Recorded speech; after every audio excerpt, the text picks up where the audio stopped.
ne-a chemat și pe noi aici să se distreze pentru că iubește cu adevărat, nu vrăjeală.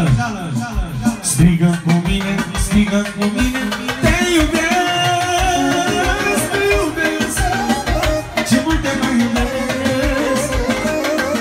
Strigă cu mine, strigă cu mine, te chelas, te chelas.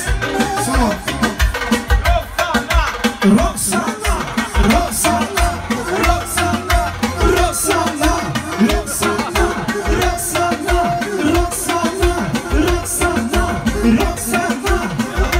Sama, la Florin.